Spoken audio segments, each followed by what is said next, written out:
Hi there, I'm the Myth Keeper. Welcome back to my channel. Today we're going back to my religion series. I'm talking about the Empyreal Lords. This is my second video on the Empyreal Lords. The first video I did was about angels, and this week I'm talking about Archons, which are the native inhabitants of heaven, the lawful good aligned plane. I think this is some fun content. Enjoy. As discussed in my previous video on the Empyreal Lords, there are three good-aligned outer planes, which are Heaven, Nirvana, and Elysium, and there can be found there four paragon races: Angels, Archons, Agathians, and Azatas. In my first video I discussed the Angels, the most abundant post-mortal good-aligned type, and in this video I will instead discuss the Archons.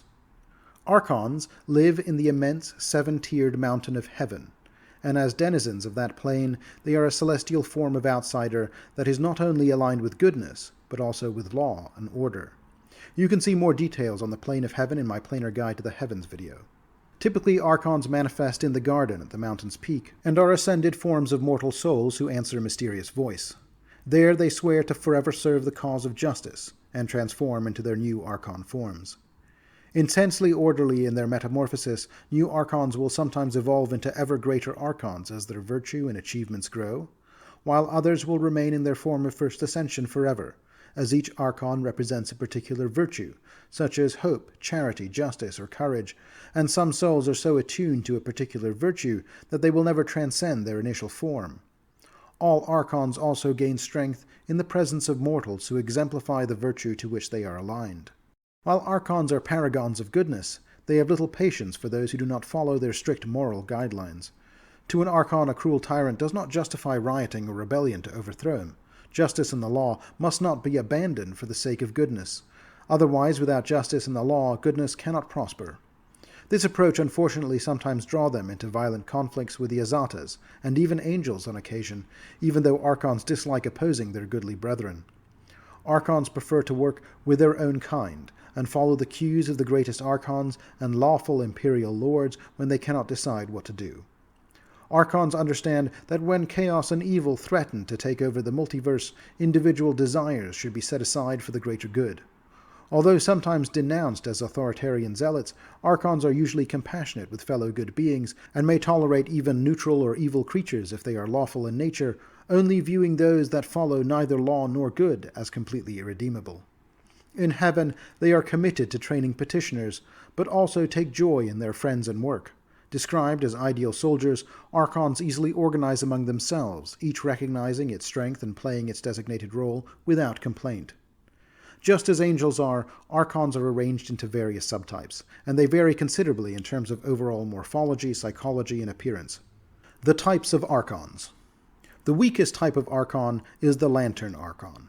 Similar to Archive Angels, Lantern Archons are sometimes made up of partial quintessence, and not always the evolution of a whole petitioner. And like Archive Angels, they are small creatures, with more limited intellect, that sometimes take on the role of familiars by benevolent spellcasters.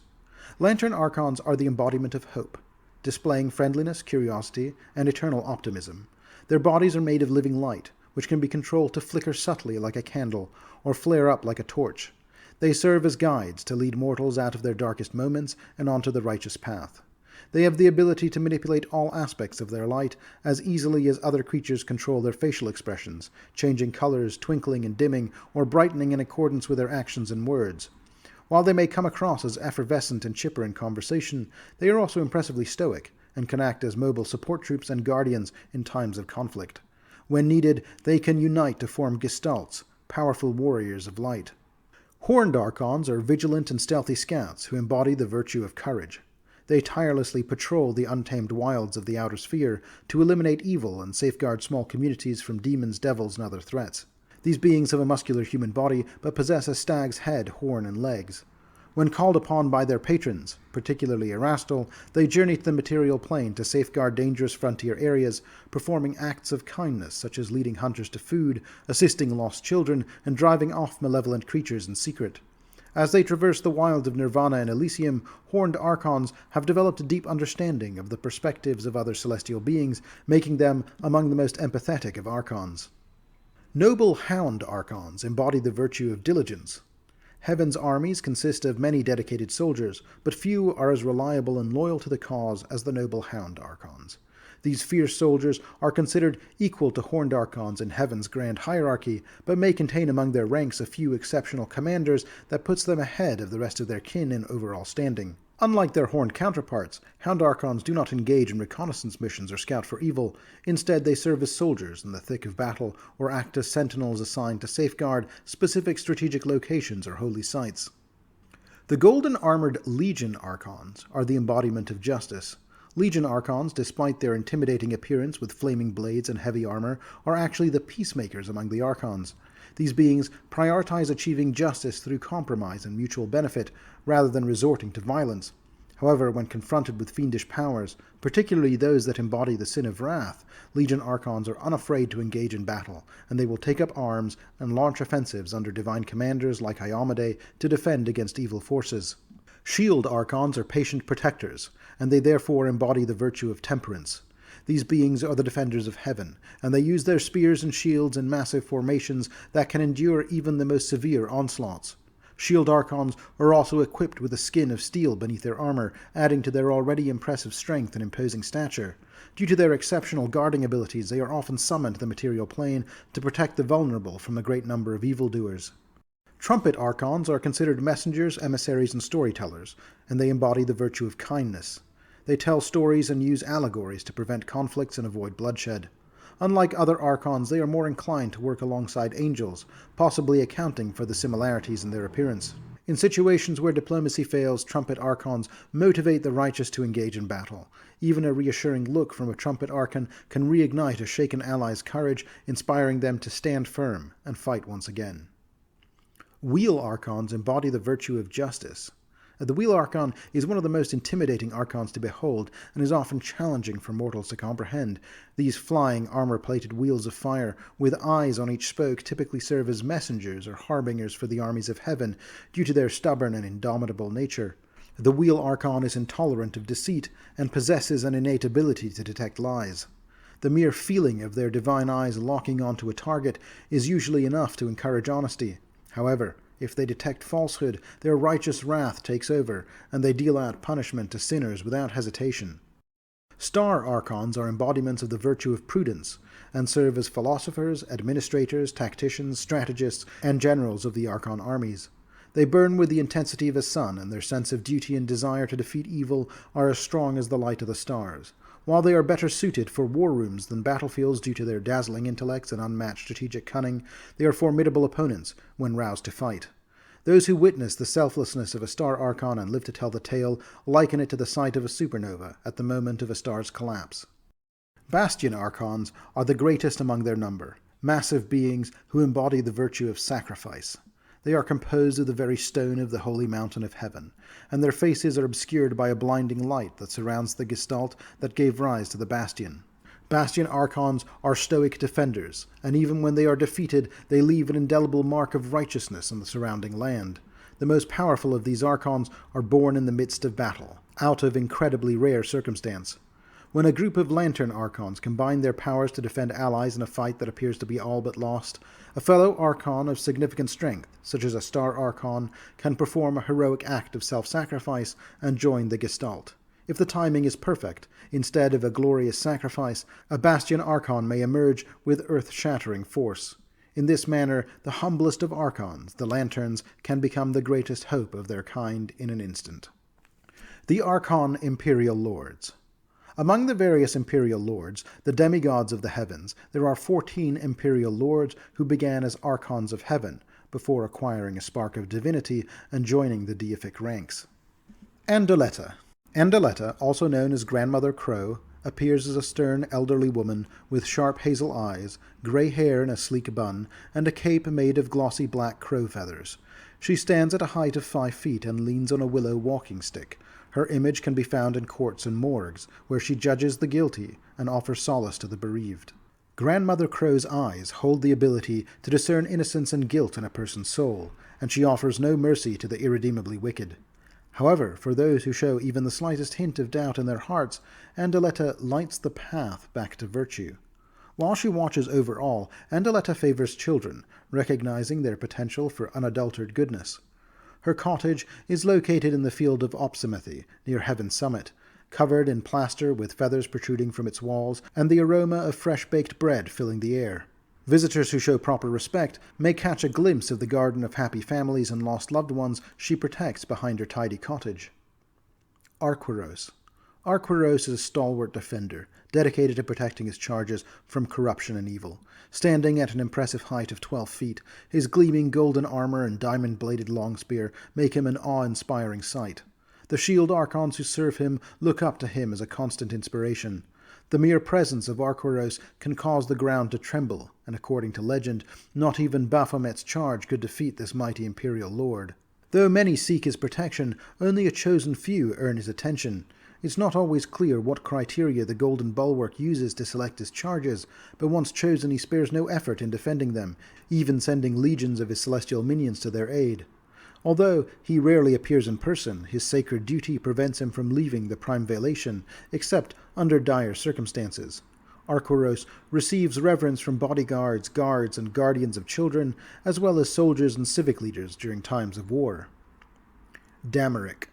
Dammerich and his followers have a deep belief that death is the most important moment of a mortal's life, and how a person meets their end and why they died weigh heavily on their spirit in the afterlife. Though he understands that sometimes evil must be eliminated, he firmly believes that it should never be taken lightly or easily.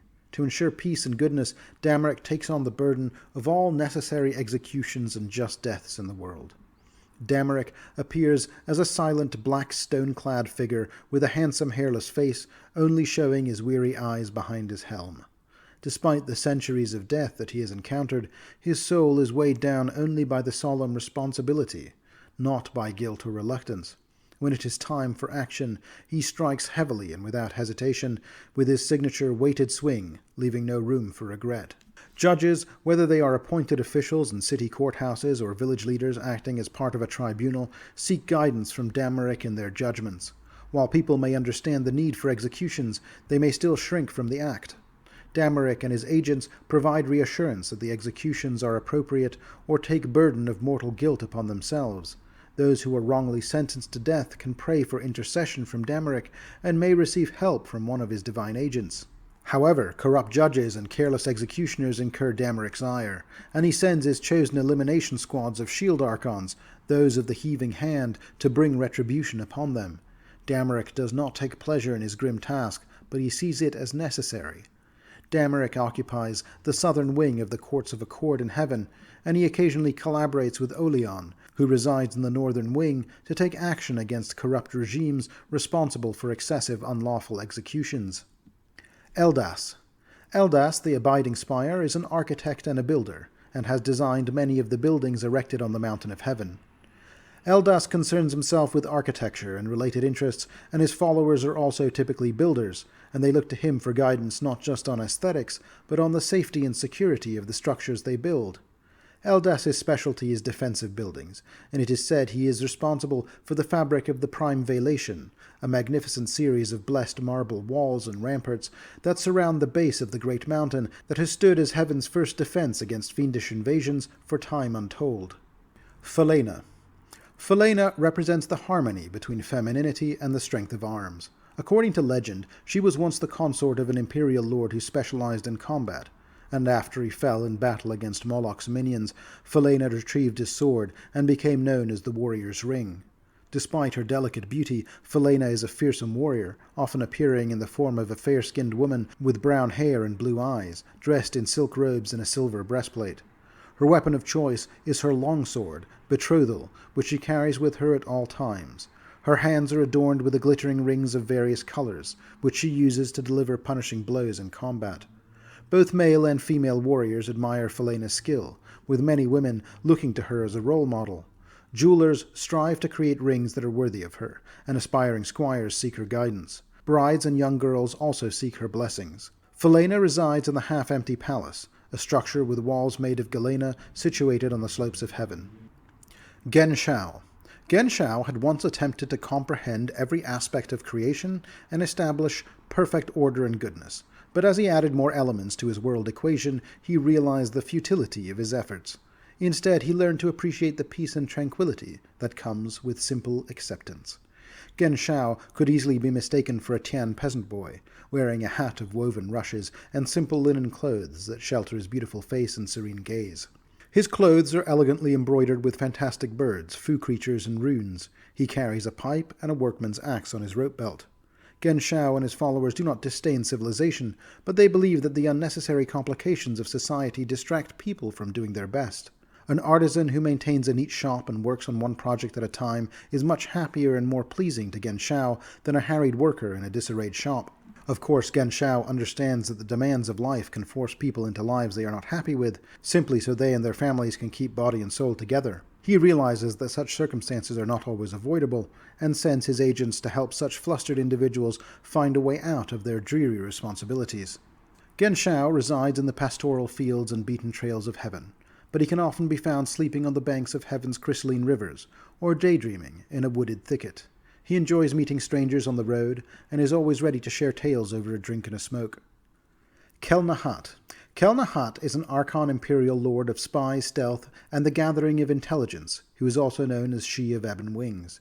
Her followers use guile, subterfuge, and shadow magic to break into evil bastions and return with valuable information that can serve the goals of heaven. As a sponsor of espionage, she understands the value of deceit more so than any other Archon in heaven.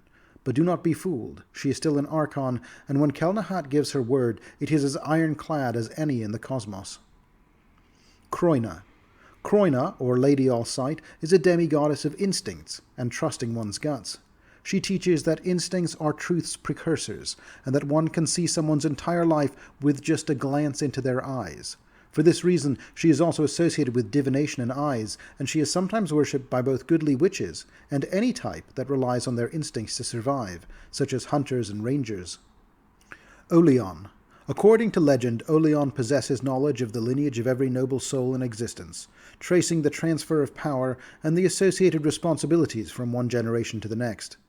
Whether the power is gained through inheritance, election, or force, Olheon is aware of it, and judges accordingly.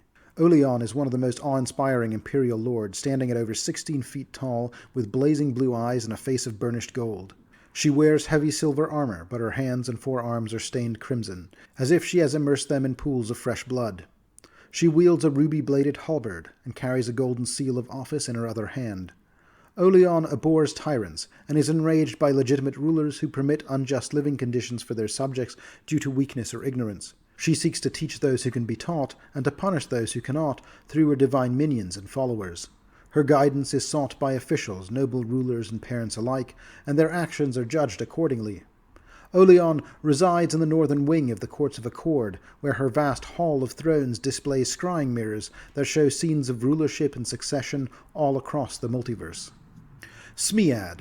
Smiad is a patron to good dragons and an enemy of evil ones. He is said to have had a close friendship with Apsu before Apsu's reclusion. He encourages his followers to slay all evil dragons and assist the good works of benevolent ones. The followers of the pitiless Dragonslayer try to copy his honorable tactics and rarely resort to trickery or deceit when attacking their foes. Smiad was the patron of some of history's most legendary paladins. Svarozic. Svarozic, also known as the Face of Flame, is a forward-looking demigod. Despite being wiser and older among the Imperial Lords, he always looks to the next generation to do better than the last. The primary goal of Svarozic is to find more ways to improve the works of civilization, whether that means redesigning obsolete traditions or to inspire great deeds with younger generations. His areas of concern are ingenuity, refinement, and parenthood, and among his worshippers are both loving parents and young adults who wish to change the world and society around them. Tanagaar. Always vigilant for evil lurking in the darkness, Tanagaar keeps watch with his piercing golden eyes and lethal talons. Tanagaar's most common form is that of a giant owl standing 14 feet tall, his platinum gray plumage with black tips allowing him to blend perfectly in the shadows of the forest. His beak and talons, though shiny like platinum, are made of cold iron, and his devout followers claim that he can sever the head off of a bough with his sharp beak and snatch and crush 2 dretches at once with his mighty talons. Tanagaar also has the ability to take on a humanoid form, appearing as an 8-foot-tall muscular man with black hair and a grey beard, although his luminous golden owl eyes always give away his otherworldly nature. Tanagaar is highly regarded by lookouts, guards, and forest wardens for his dedication to enforcing the law, particularly along borders that run adjacent to forests. He and his celestial agents do not tolerate poaching, but will rarely strike out against those who engage in illegal hunting out of necessity or ignorance. However, those who use cruel tactics or leave wounded animals to suffer face the full wrath of Tanagaar's followers. Guards defending the borders may well receive unexpected assistance from Tanagaar's forces, and many border conflicts have been turned in their favor thanks to hundreds of screeching owls descending upon their enemies. Tanagaar's main focus is on watching the borders of heaven from the unbent forest, where he commands a force of horned Archons to assist in scouting and patrolling and defending the divine realm. He also commands an elite order called the Spyglass Archons, who all have owl heads and the ability to dive from a mile up to strike at their enemies. They help Tanagaar keep tabs on the borders of the multiverse. Winlas. Within the great library of harmonious scripture, Winlas resides in his grand quarters, where he maintains a colossal tome documenting every sacred ceremony known to exist. He uses this knowledge to combat the malevolent effects of profane observances. Winlas, standing at a towering height of 11 feet, possesses skin as pristine as unblemished parchment. He adorns a white silk robe and a heavy tunic of blue brocade accented with gold trim. From his shoulders, a magnificent tapestry showcasing a plethora of religious rituals in intricate silver detail cascades down.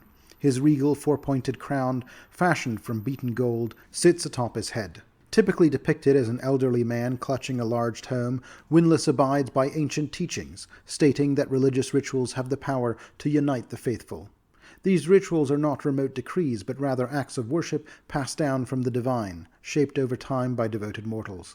Rather than promoting careless interpretations of these sacred rites or the development of new ones, Winlas and his agents emphasize the significance of adhering to religious doctrine to the letter and work tirelessly to safeguard the sanctity of these rituals in their entirety.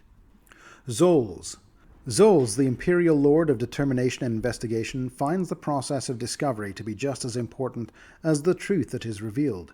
She relishes unraveling complicated mysteries, and shedding light on previously obscured events, seeing existence as a series of interlocking puzzles. Zohls is guided by logic more than instinct, and struggles to interact with less perceptive beings, including fellow Archons.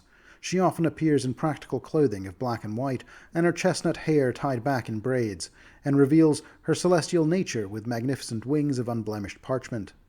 Investigators and researchers pay homage to Zohls, whom they call Verity, as they both seek the truth in their own ways. Her agents often appear in disguise to offer crucial hints or provide key evidence to the faithful. Zohls has a particular disdain for those who hide criminal deeds, but anyone who seeks to keep acts, lore, or objects hidden may encounter interference from her agents. She uses her abilities and her agents to uncover fiendish plots and unravel the machinations of evil, especially those of devils. Zohl's palace in heaven is a vast collection of labeled evidence, research notes, maps, sketches of interesting individuals, and laboratory equipment. She rarely visits her fellow Empyreal Lords, finding them uninteresting and difficult to converse with. Her sense of superiority can sometimes leave her feeling lonely, but she greatly enjoys engaging in intelligent conversation with individuals, be they mortal or divine, who can match her in wit and intellect. Thank you so much for watching. If you enjoyed this content, please be sure to like and subscribe. It really helps me out. Also, if you'd like to request other kinds of religion in my religion series, please let me know in the comments below. I read all the comments. Also, if you want to support this channel, you can now join the Mythwatchers Club. You can click the join button somewhere up here. It'll give you early access to videos, special badges, and other perks. Thank you so much for watching. I'll see you next week.